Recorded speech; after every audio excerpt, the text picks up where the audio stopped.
You look poor. The words landed in the middle of the dinner table, sharper than the clatter of silverware or the low hum of conversation. My daughter-in-law, Lauren, didn't even glance up from her phone as she said it, her voice flat, almost bored. My son, Michael, looked away, pretending to be absorbed in the menu. For a moment, I wondered if anyone else had heard, but the silence that followed told me everything. I smiled, not because it didn't sting, but because I'd learned long ago that dignity is sometimes quieter than pride. I looked at Lauren, at her perfect hair and her expensive watch, and then at Michael, who was still my little boy in so many ways, even with his beard and his suit and his new life. I thought about the years behind me, years of work boots and night shifts, of dinners that were sometimes just toast and coffee, of saving every spare dollar so Michael could have the kind of life where people didn't say things like, "You look poor." The waitress arrived, her apron crisp, her eyes tired. Lauren ordered first,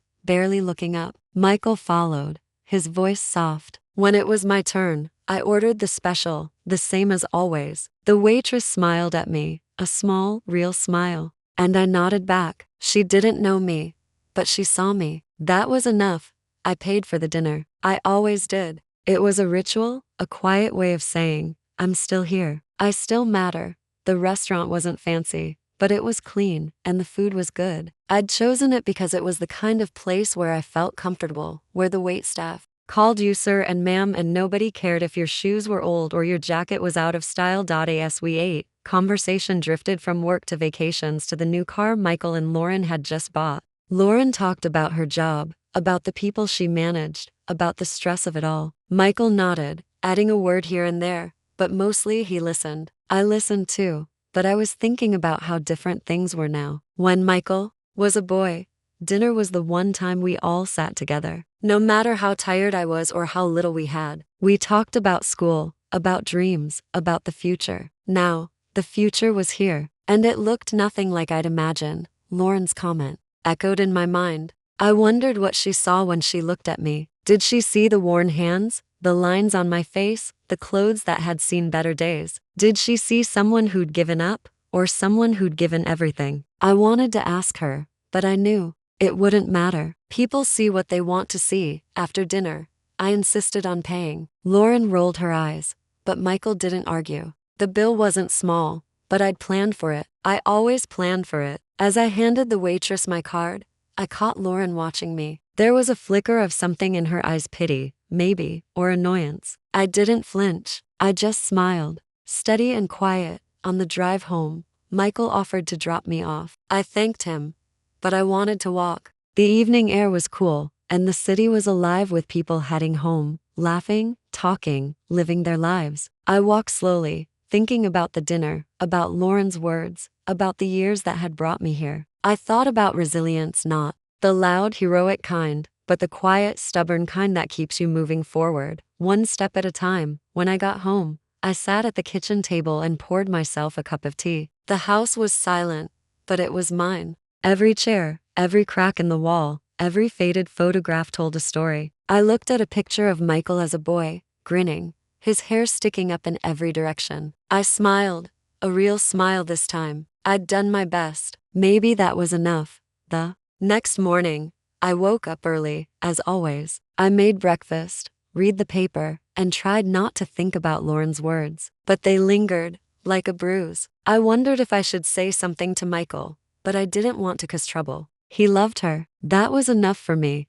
Later that week, Michael called. He wanted to check in, to see how I was doing. We talked about the weather, about work, about nothing in particular. I didn't mention the dinner. He didn't either. Some things are better left unsaid, but I knew things had changed. Not just between me and Lauren, but between me and Michael too. There was a distance now, a space I couldn't cross. I wondered if it would always be there, or if time would close it. I hope so. I miss my son. As the days passed, I tried to let go of Lauren's words. I focused on the things I could control: my garden, my friends, the small routines that made up my life. But every now and then, I caught myself thinking about that dinner, about the look in Lauren's eyes, about the smile I'd forced. I wondered if she'd ever understand what it cost to pay for that meal, not just in dollars, but in years, in effort, in love. And I wondered if Michael would ever see me the way he used to, before success and comfort and new expectations changed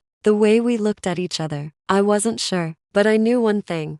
I would keep showing up, keep paying for dinners, keep smiling. Because that's what fathers do. That's what I do. Let me know if you want any adjustments or if you'd like to specify the country or emotion for the next chapters. The days after that dinner felt heavier than usual. I found myself replaying Lauren's words, not out of bitterness, but because they stirred something deep inside me, a mix of frustration and determination. I wasn't poor, not in the way she meant it. I had my pride, my history, and my quiet victories. But how could I make her see that? Or more importantly, how could I make Michael see it again? I decided to visit Michael and Lauren's house. It wasn't far, but it felt like crossing into a different world. Their neighborhood was polished and neat, with manicured lawns and cars that gleamed in the sunlight. I parked my old sedan at the curb and took a deep breath before walking up to the door. The bell chimed softly, and Lauren answered, her expression unreadable. "Hello," I said, trying to keep my voice steady. "I thought we could talk." She hesitated, then stepped aside. Michael was in the living room, looking surprised but relieved to see me. We sat down, the air thick with things unsaid. I looked at them both, searching for a way in.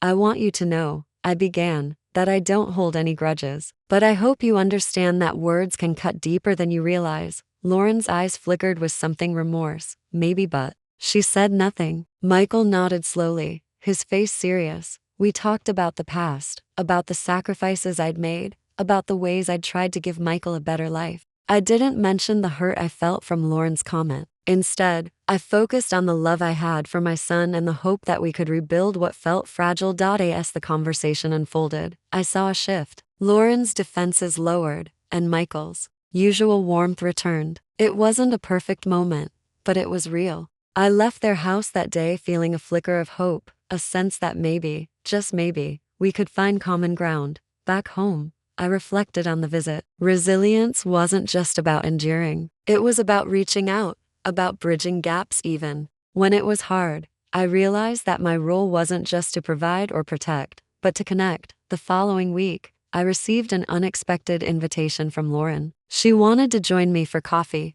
to talk more. I accepted, curious and cautious. When we met, the conversation was awkward at first, but gradually, we found a rhythm. We shared stories, her struggles at work, my memories of raising Michael. We laughed too, at the small absurdities of life. It wasn't friendship yet, but it was a start. I saw Lauren not just as my daughter-in-law, but as a person trying to find her place in a family that sometimes felt divided by unspoken expectations. That evening, I called Michael. We talked longer than usual, about everything and nothing. I told him about the coffee with Lauren, about the small steps we were taking. He sounded relieved, grateful even. I felt a warmth that had been missing for weeks. Life, I realized, was full of these moments where you had to choose patience over pride, understanding over judgment. I wasn't perfect, and neither were they. But we were trying. As the days turned into weeks, I kept showing up. At dinners, at visits, at conversations that sometimes stumbled but never stopped. I learned to listen more and speak less, to hold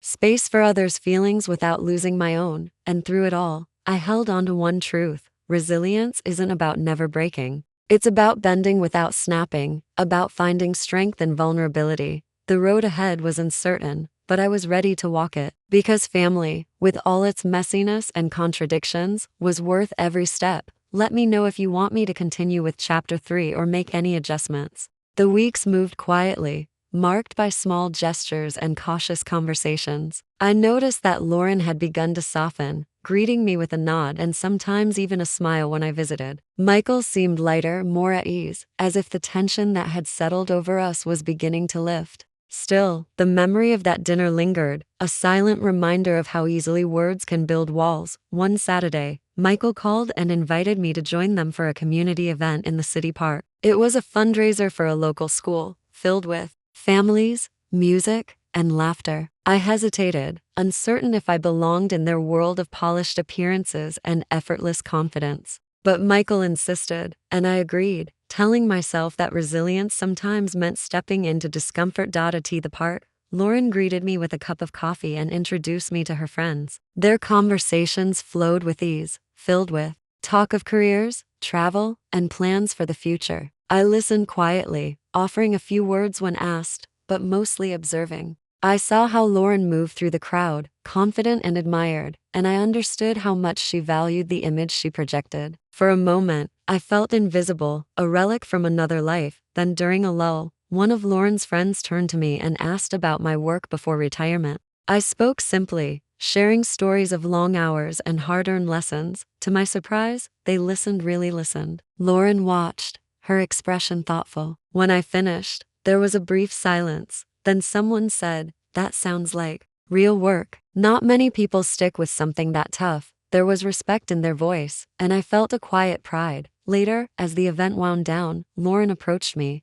"You know," she said, her voice softer than I'd ever heard it, "I never realized how much you went through for Michael." I guess I never asked. I met her eyes, searching for sincerity, and found it there. "We all want the best for him," I replied. "Sometimes we just show it in different ways." On the way home, Michael drove in silence for a while before speaking. "I'm glad you came today, Dad. Lauren told me she was nervous about inviting you, but she wanted to try." I nodded, feeling the weight of progress slow, uneven, but real. That night, I sat at my kitchen table, thinking about how resilience wasn't just about enduring hardship, but about showing up, again and again, even when you felt out of place. It was about letting people see who you really were, flaws and all, and trusting that, eventually, they might understand. The next day, Lauren sent me a message thanking me for coming. It was brief but genuine. I replied with a simple thank you, resisting the urge to say more. Some bridges are built slowly, plank by plank. As the days passed, I found myself looking forward to their calls and visits. The distance that had once felt insurmountable was shrinking, replaced by something fragile but hopeful. I knew there would be setbacks, old habits and misunderstandings don't vanish overnight, but for the first time in a long while I believed that things could change. Resilience, I realized, wasn't just about surviving alone. It was about opening up, letting others in, and finding strength in connection, even if it hurt, even if it took time. Let me know if you'd like to continue with Chapter 4, or make any adjustments. The invitation came unexpectedly. Lauren wanted to host a family dinner at their home. She called me herself, her tone measured but sincere. "We'd like you to come over this Friday. Just us. No friends, no distractions." I agreed, feeling a mixture of hope and apprehension. For days, I wondered what had prompted this gesture. Was it obligation, or was it the start of something genuine? Friday arrived, and I dressed with care, choosing my best shirt, the one Michael had given me years ago. The drive to their house felt different this time, less like crossing a border, more like returning to familiar ground. When I rang the bell, Michael answered, smiling wide, and Lauren appeared behind him, her expression open, almost welcoming. The table was set simply, but thoughtfully. Lauren had cooked herself, and she seemed nervous, glancing at me as I took my seat. We started with small talk, but the conversation soon deepened. Michael asked about my childhood, about the choices I'd made, about the dreams I'd set aside. For him, I answered honestly, not hiding the struggles or the sacrifices. Lauren listened intently, her eyes never leaving mine. Halfway through the meal, Lauren put down her fork. "I owe you an apology," she said quietly. "That night at the restaurant, I said something I shouldn't have. I didn't understand what you'd done for Michael, or for us. I'm sorry." The words hung in the air, heavy but healing. I nodded, feeling a tightness in my chest. "Thank you," I replied. "It hurt, but I know it wasn't meant to." "We all say things we regret." Michael reached across the table and squeezed my hand. "You've always been there for me, Dad. I should have stood up for you." "I'm sorry too." For a moment, the room was silent, filled only with the quiet hum of the refrigerator and the distant sounds of the city outside. Then Lauren smiled, a real unguarded smile. "I want us to be a family," she said, "not just people who meet for dinner out of duty." We talked late into the evening, sharing stories, laughter, and even a few tears. I told them things I'd never said before about my fears, my hopes, the loneliness that sometimes crept in when the house was too quiet. Lauren shared her own struggles, her pressure to succeed, her fear of not fitting in. Michael listened, his eyes shining with understanding. As I left that night, Michael walked me to the door. "Things are going to be different," he said. I believed him. Walking home, I felt lighter than I had in years. The pain of Lauren's words hadn't vanished, but something new had taken its place: forgiveness and the fragile beginnings of trust.